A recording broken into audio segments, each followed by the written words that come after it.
Hi guys, welcome to this video lesson on Hard Frost by Cecil Lewis. Now, the reason I decided to do this lesson now is it still ties in with our theme of more than meets the eye.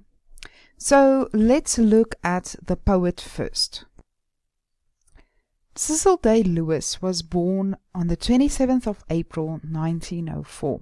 He was born in Ireland and lived most of his life in England. He also studied at Oxford, taught at Cambridge, and later also taught at Oxford.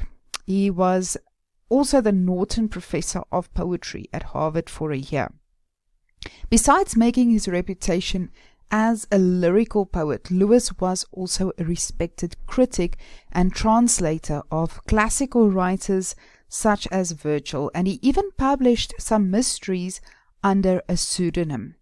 He was made Poet Laureate in the UK in 1968, and then he is the father of the acclaimed actor Daniel Day-Lewis that you might know. He was in movies like Lincoln. Now, because he's a British poet, I want you to bear that in mind, because a lot of the references that he makes in this poem is native to Europe. Now let's read through the poem together. He says, "A frost came in the night and stole my world, and left this changeling for it. A precocious image of spring, too brilliant to be true. White lilac on the window pane, each grass blade furred like a catkin, May drift loading the hedge. The elms behind the house are elms no longer, but blossomers in crystal, stems of the mist that hangs yet in the valley below, amorphous as the blind tissue whence creation formed. The sun looks out and the fields blaze with diamonds, mockery spring, to lend this bridal gear for a few hours to a raw country maid, then leave her all disconsolate with old fairings of aconite and snowdrop. No, not here amid this flounce and filigree of death is the real transformation seen in progress, but deep below, where frost, worrying stiff clods, unclenches their grip on the seed and lets the future breathe." So, at first glance, this poem might sound a little bit confusing and complicated, but we're going to break it down.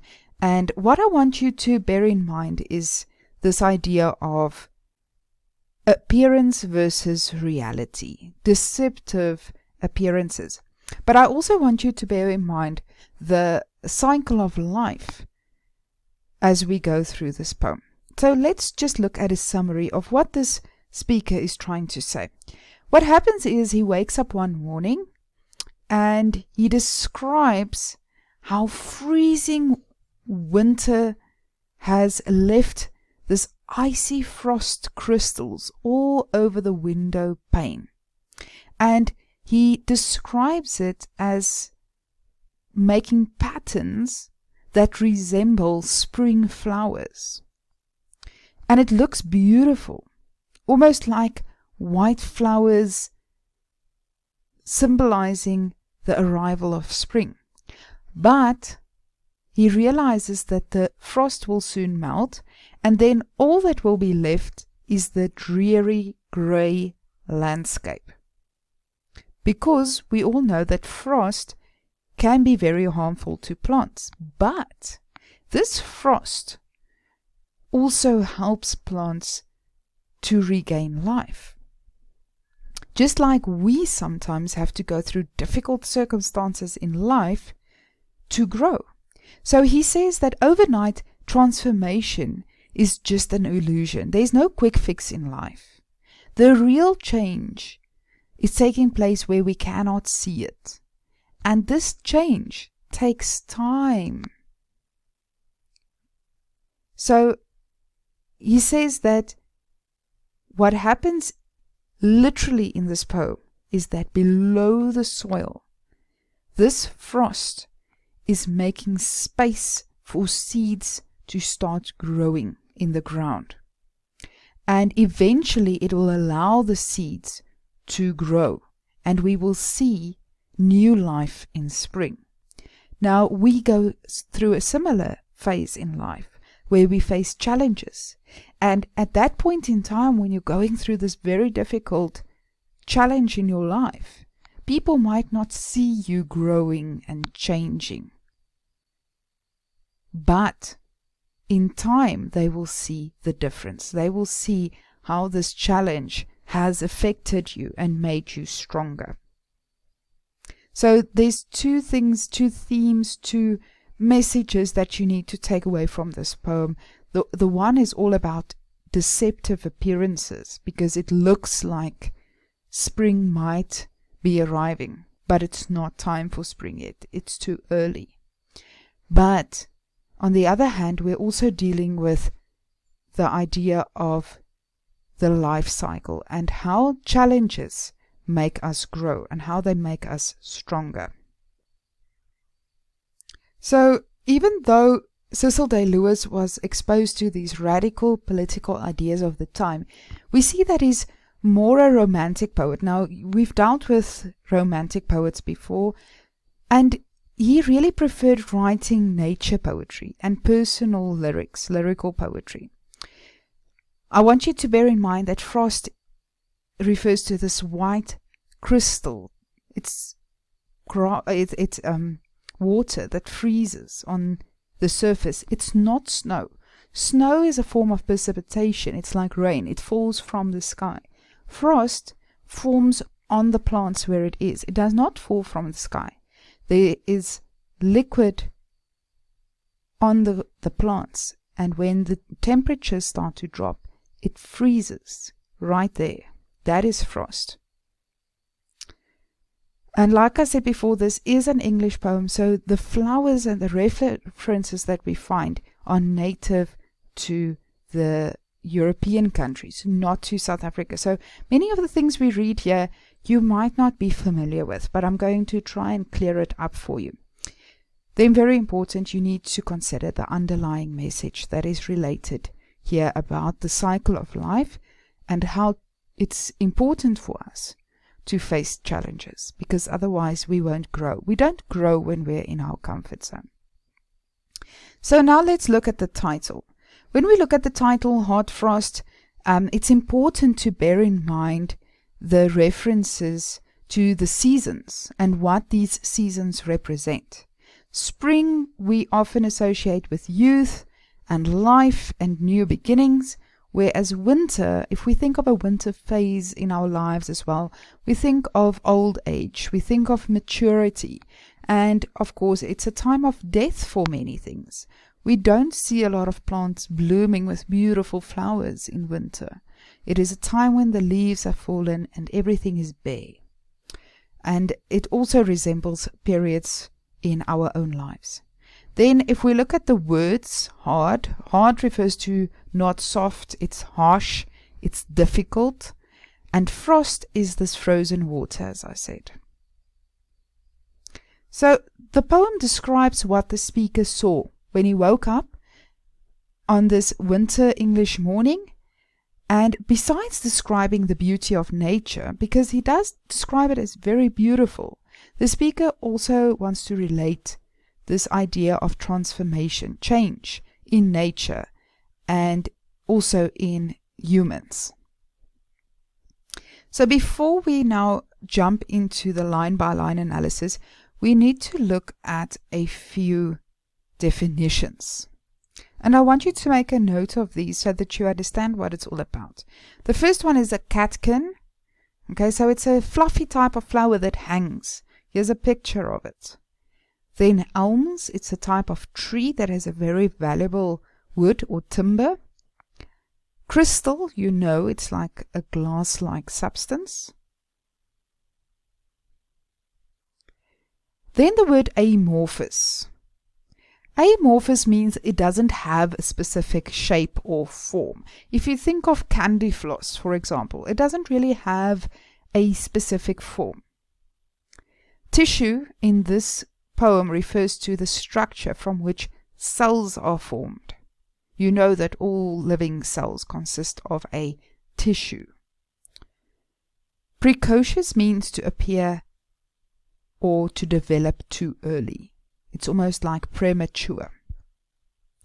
And then the word changeling that we encounter can be seen as a synonym for an imposter or a fraud, but I'll tell you more about where this word comes from. Now we're going to delve into the line-by-line analysis. So we go to stanza 1, and we see that he says, "A frost came in the night and stole my world, and left this changeling for it."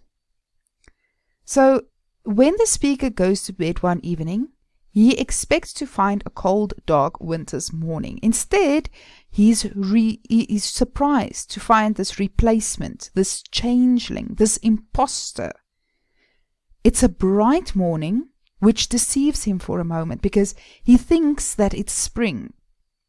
But it's too early because he says a precocious image of spring. Too brilliant to be true. Now, when things seem too brilliant to be true, too good to be true, they generally are too good to be true. Let's just look at the first two lines. Frost stole his world. Okay, now frost is a natural occurrence. It cannot literally steal. So, of course, we are dealing with personification. The frost is personified as a thief in the night who steals his world. It takes it away, leaving him something that is too good to be true. So we clearly have a negative connotation to the word stole in this line. Then the idea of the changeling actually comes from way back when, still in Shakespeare's time, where they believed that the fairies could come and steal the child and replace this child with one that looks like it, sounds like it, but it's not the same kid. So this kid that was left in the place of the stolen child was called a changeling. And that is what is happening here as well. His world outside that he sees through the window has been taken away and replaced with something that he can recognize. He can see it might be his, but it's not the same as it was before he went to bed. So we have this metaphor here. This brilliant frosty scene is being compared to a changeling. And we said there's a connection to the fairies here, so it feels like we cannot trust this. Then after that we see there is a dash, because after the dash we will find more information. He's going to explain to us what has been left. A precocious image of spring. It's precocious because it's too early for spring. Then at the end of line 3 we have a semicolon, and after the semicolon again we have an explanation following, or a description of what he sees when he looks through the window.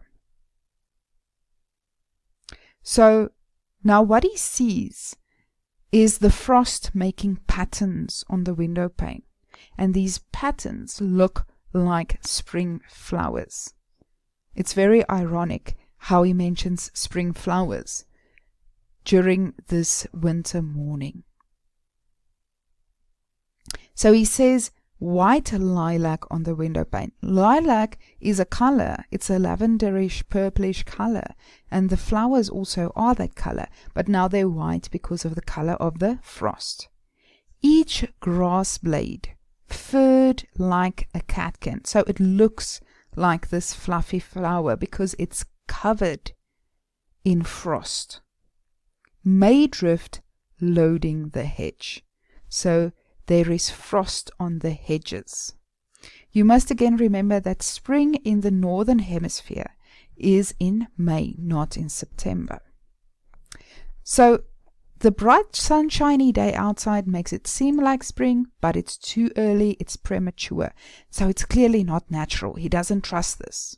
In line 4 we find a metaphor because the patterns he sees on the window are being compared to flowers. They look like flowers.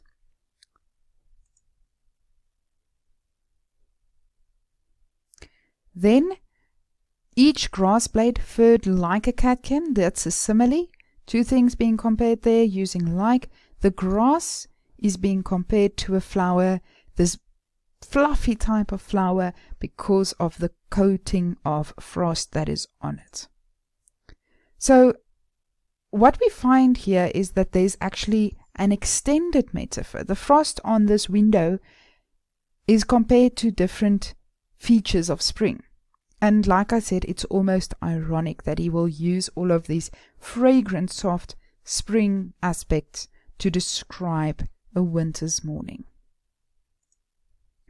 The elms behind the house are elms no longer, but blossomers in crystal. They are blossomers in crystal because he's saying that they look like crystal flowers. The elms are trees, and they are elms no longer. They seem different.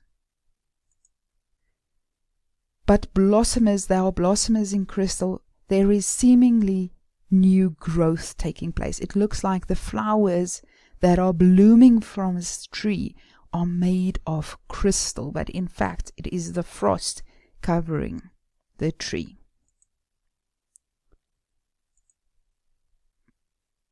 Stems of the mist is like fog, hangs in the valley below. Amorphous. Now you've all seen fog or mist, especially at Olifantsneck in the winter, and you've seen it has no shape, it has no form, so therefore it is amorphous, it has no shape. And he compares this mist or this fog to the same tissue from which creation started. He says it is amorphous like the blind tissue whence creation formed. So again we have a simile here. The mist is being compared to the blind tissue from which all life started. This really refers back to a very primitive matter, even before creation, and from which he says the natural world was made. So again, it's almost like he doesn't trust this. It is prehistoric as he describes it. So let's look at a summary of stanza 1. We see that first he comments on how the world's appearance has been changed, been altered by this layer of frost. So sudden, it seems almost spring-like, but it's too early for spring to start yet. Then he goes on in line 4 to 9, describing the scene that he sees through the window. The elm trees look like they are growing out of the mist and that they are blooming in crystal flowers, as if they were created for the first time. So, opposed to the fake appearance of spring, we have the real spring that is beginning to make itself felt. Now let's move on to line 10 to 14. The next thing he sees is the sun. The sun looks out and the fields blaze with diamonds. So as the sun rises, the frost sparkles on the grass like diamonds. We see that there's personification here. The sun is compared to a person looking out of a window. And he describes the first appearance of the sun over the horizon in this line. Then he says, mockery spring, to lend this bridal gear for a few hours to a raw country maid. Now, it's very, very important that you will understand these lines 11 and 12, because a lot of the exam type questions come from these two lines. The countryside, the physical landscape, is being personified as a simple country bride. Now, usually a country bride would be dressed very plainly, but here she has been transformed into wearing a dazzling bridal gown that she has borrowed for just a few hours. So you can see the hills and the landscape covered in this brilliant white frost that looks like diamonds as the sun rises and it shines on it. And that is why they're saying that they are comparing the landscape to a bride, because it's wearing this white dress. But he calls it mockery spring, fake spring. And why is he only borrowing this bridal dress, the bridal gear, for a few hours? What do you think will happen once the sun has risen and it started to heat up? What's going to happen to the frost? Of course, it's going to melt. The scene only lasts a few hours because when the sun rises, the frost melts. So we have personification there, mockery spring, imitation spring, fake spring. He's saying it's almost cruel, giving this raw country maid, this very plain girl, the plain landscape, a beautiful wedding dress, decorative. And then, after a few hours, it will be gone. It will melt. And what will she have left? Then leave her all disconsolate with old fairings, old flowers, of course, because once this frost disappears, the flowers that used to grow there will be dead. So just like this bride, the landscape, and us as the reader as well, we feel disappointed. And even though the speaker disapproves of the frost's deception, he realizes that frost somehow enables the seeds to grow. We see it a little bit later. We see that he admires the beauty of the frost and how it has changed the landscape. But he knows that the frost is temporary, and the spring, with its promise of summer, lies just beneath the frost. Besides for portraying the beauty of the hard frost coating on the forest, the speaker also wants to show that after a cold, harsh winter, in which death is necessary for the cycle of nature to continue, comes a next stage in the cycle, and that is the time when it lets the future breathe. But before we get there, we have to go through some struggles. So in these lines, we see that it's almost like he's portraying a superficial beauty, a superficial happiness. Because we know nothing is going to grow in winter. Then he mentions again some flowers that are not native to South Africa. They are European flowers, aconite and snowdrop, two flowers from the UK. So that's the old flowers that is left with now. Then he says, and it's almost like he's exclaiming it, "No, not here." So where's here? Here is on top of the landscape, where we can see, on top of the swell. No, not here. Amid this flounce and filigree of death is the real transformation scene in progress. Not here, where we see it, but deep below, where frost, worrying the stiff clods, unclenches their grip on the seed and lets the future breathe. So he says it's not amongst here, not at the top. This flounce, a flounce is exaggerated. So this very exaggerated scene of the frost that sparkles like diamonds, and filigree of death.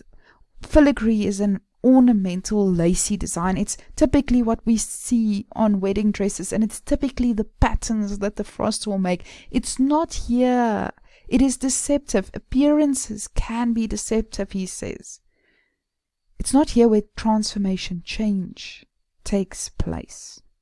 So we have this beautiful alliteration in line 15, flounce and filigree of death. These beautiful patterns the frost makes on the windows and the plants can cause a lot of damage. Now, the alliteration emphasizes this deceptiveness because he's saying it's exaggerated, decorated death. all of this beautiful patterns that it's making outside is causing the death of the plants. But it's not the end. Okay, they are going to die, but it's necessary for life to happen. He says, so it's not here where we see it. That's not where change takes place, and that's often what happens inside us as human beings as well.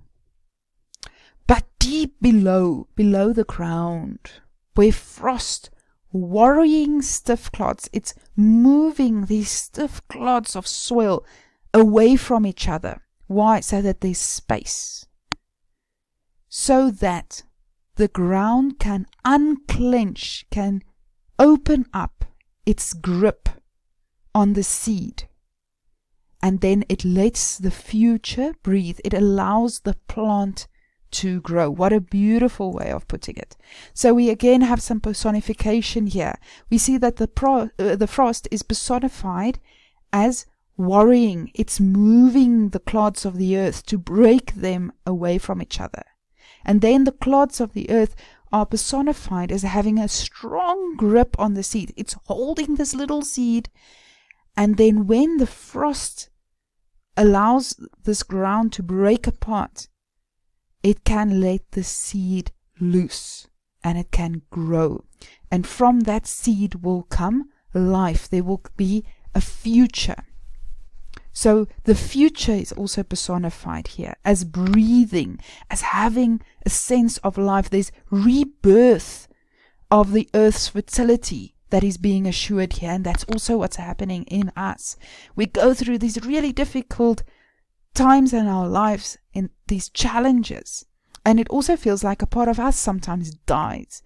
But that's good, because it's the old us that's dying, leaving space for the new us, the growth inside us to take place. And people don't always see it. They don't see this change taking place while we are struggling so much. But eventually, once we have grown through this difficult time, the change will be evident. So it's very important that you will see that message coming through. So we can say that in line 19 and 20, there is definitely this sense of release or freedom that takes place. And this causes regeneration, rebirth. Now, if we look at a summary of stanza 2, we will see lines 10 up to 14. He is describing nature as being teasing. It pretends to be spring, and it puts all of this white clothing on this rural scene, and it makes the reader and the landscape feel excited like a bride, because she's wearing this beautiful outfit. And then when it disappears, we feel disappointed, just like the bride would, because it's leaving her with all the old dead flowers and the landscape as well. Then from line 15 to 20, we see that he says, but wait, it's not here on top that we see the change happening. It's under the earth, within us, that the ice is making the ground release the seed, and it frees the seed and also us to live our futures freely. So change is natural. It's a good part of life, and we should embrace it. Now, that is the line-by-line analysis. Now, I just want us to take a look at a few form and structural elements. We see that the poet arranges the content of this poem into 2 stanzas, and they are of similar length. So this ties in very cleverly with the themes that he's trying to portray here of appearance versus reality, because he says, oh, but it looks the same, but it's not quite the same. We have this idea of the changeling, and that's the same with the stanzas here. They're supposed to look the same, but if you look very carefully, you'll see there's a little bit of a difference. The first stanza describes the scene, and then the second one now comments on what he sees and gives us the truth of what is actually happening. Now, it's very, very important that you will notice that this truth comes in the second stanza, right at the bottom, below his observation of what is happening on top. just like what is happening literally outside. Outside, he sees something that he doesn't understand at the top, and then he realizes it's below the ground where the change is taking place. And here, it's also in the poem where below the first stanza, below the description, that we have the truth, the realization of what is happening. I get so excited as I explain this to you because it's such clever poetry. It's such clever crafting. Okay, then moving on, this is a free verse. There's no regular rhyme scheme.